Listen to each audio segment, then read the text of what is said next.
Hello everyone, welcome to exam prep. My name is Sangeeta Sahani.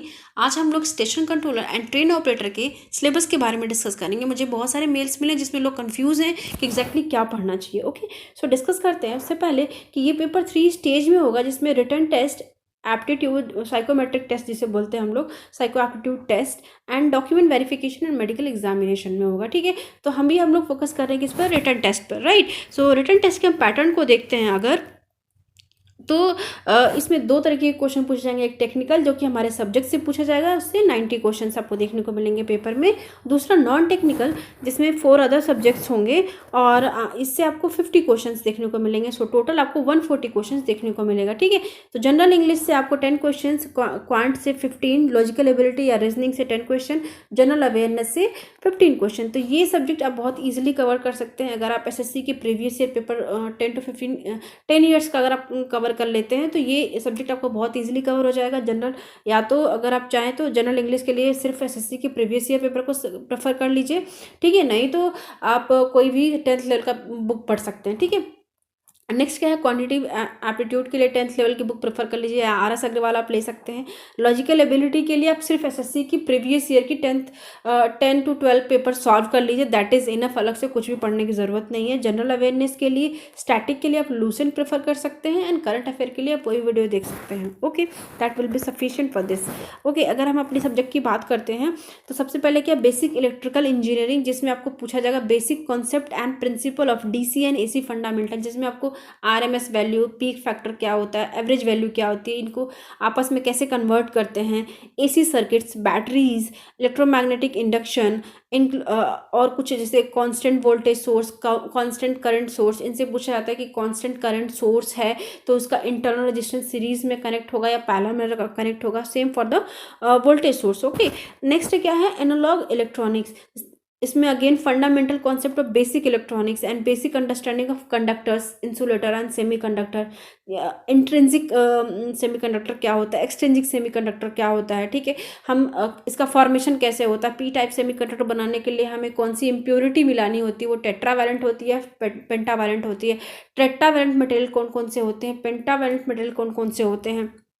Then rectifiers, understanding of filters in rectifiers. Then some other diodes like tunnel diode, LED, varactor diode, pin diode, the gun diode. These are very important diodes जिसके बारे में थोड़ा पता होना चाहिए. Then working of transistor in various configuration. Again it is very important topic और इसको आप इजीली 10 to 15 मिनट्स में कवर कर सकते हैं और आपका ये क्वेश्चन तैयार। Okay, then concept of FET and MOSFET. उसके बाद है क्या, इलेक्ट्रॉनिक डिवाइसेस एंड सर्किट, या फिर कह सकते हैं इलेक्ट्रॉनिक कंपोनेंट्स एंड मटेरियल्स, जिसमें classification of materials, again conducting material, semiconductor, insulator in terms of atomic structure. Okay, then resistance and factors affecting resistivity, और कौन कौन से फैक्टर होते हैं जो रजिस्टिविटी को अफेक्ट करते हैं, जैसे टेम्परेचर है तो उसकी रजिस्टिविटी घटती है या बढ़ती है। Okay, then classification of conducting materials into low resistance and high resistance.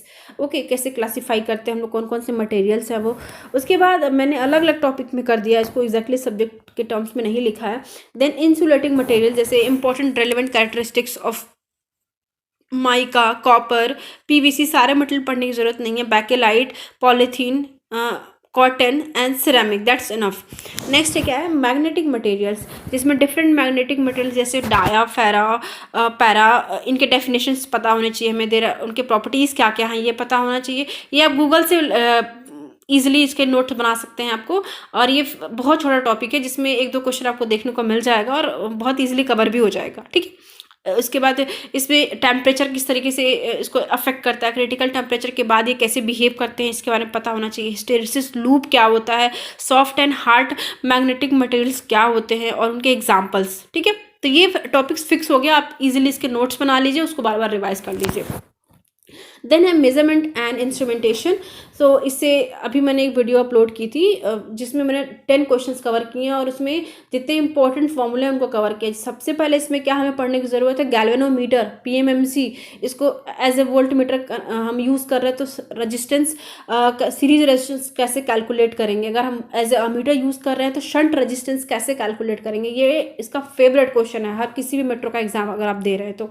ठीक है, तो ये हमें पता होना चाहिए। देन पावर एनर्जी किस तरीके तरीके से मेजर करते हैं, फ्रीक्वेंसी एंड फेज डिफरेंस कैसे मेजर करते हैं, जैसे अभी हमने लास्ट वीडियो में देखा था लिसाजियस पैटर्न के बारे में। लिसाजियस पैटर्न फ्रीक्वेंसी को मेजर करने के लिए यूज़ किया था। उसमें जो कंडीशंस हैं, जैसे कि अगर दोनों ही टर्मिनल पे आपने सेम इनपुट दिया है, ओके, और उनके बीच का जो एंगल का डिफरेंस है दैट इज़ 45 और एक स्ट्रेट लाइन आ रही है, ठीक है, तो ये कंडीशन है। तो इसमें से 2 कंडीशन आपको दी जाएगी, तीसरा आपको पता होना चाहिए कि अगर उनकी वैल्यू सेम है और एक स्ट्रेट लाइन है तो उनके बीच का एंगल कितना होगा, या फिर एक उनके बीच का एंगल 45 है और वो स्ट्रेट है तो उनकी आपस की वैल्यू कितनी होगी, ठीक है। तो ऑब्वियसली आपस की वैल्यू कितनी होगी, सेम होगी। Same for the other some conditions like कि उनके बीच का एंगल 90 है और वैल्यू सेम है, तो शेप किस तरीके से बनेगा CRO पर, तो उसकी शेप सर्कुलर बनेगी, ये होता है, ठीक है। लोडिंग इफेक्ट क्या होता है, देन उसके बाद क्या है, digital electronics, it is again very important subject and easy to, जैसे concept of digital electronics, number system के बारे में मैंने वीडियो बनाया, आप उसको देख लीजिए, ठीक है। गेट्स कौन कौन से हैं, किस तरीके से काम करते हैं, यूनिवर्सल गेट्स कैसे होते हैं, उनकी हेल्प से बाकी गेट्स कैसे बनाए जाते हैं, then arithmetic logic unit, flip flop, shift registers, counter, 1-2 topic मैंने मेंशन नहीं किया, जैसे analog to digital converter, digital to analog converter, and R2R ladder से हम लोग वोल्टेज कैसे कैलकुलेट करते हैं उसका, ये बहुत इंपॉर्टेंट है। मेरे पिछले वीडियो में आपको देखने को मिल जाएगा, आप मेरी पिछली वीडियो देखते हो तो आपके बहुत सारा सिलेबस इसमें से कवर किया जा सकता है, ठीक है। देन कुछ सब्जेक्ट मैंने मेंशन नहीं किया, जैसे communication engineering, micro processor, signal system and control system. तो अगर आप माइक्रो प्रोसेसर की बात करते हो तो आपको ज़्यादा कुछ भी पढ़ने की ज़रूरत नहीं है, 8085 के बारे में पढ़ लीजिए, 8086 के बारे में पढ़ लीजिए, ठीक है। इनके जितने भी इंपॉर्टेंट फीचर्स हैं उनको पढ़ लीजिए। उसके बाद अगर हम कम्युनिकेशन सिस्टम की बात करते हैं तो उसमें मैंने पिछली वीडियो जब बनाई उसको आप देख लीजिए, मोस्टली मैंने सारी चीज़ें कवर की। अगर कुछ छूट गया है तो मैं एक और वीडियो बना दूंगी जिसमें मैं सारे इंपॉर्टेंट जो क्वेश्चंस होंगे उनको कवर करने की कोशिश करूंगी, और जितने इंपॉर्टेंट फॉर्मूले हैं प्लस उनके न्यूमेरिकल्स, ओके। ये होगी हमारे टेक्निकल सेक्शन की बात। देन नॉन टेक्निकल में मैंने यहाँ पे मेंशन कर दिया, आप यहाँ से प्रेफर कर सकते हैं। इंग्लिश लैंग्वेज में क्या क्या पूछा जा सकता है, जनरल अवेयरनेस में क्या पूछा जा सकता है, लॉजिकल एबिलिटी एंड क्वांट्स में, ठीक है। सो आज के लिए बस इतना ही। Thank you so much for watching and please subscribe my channel.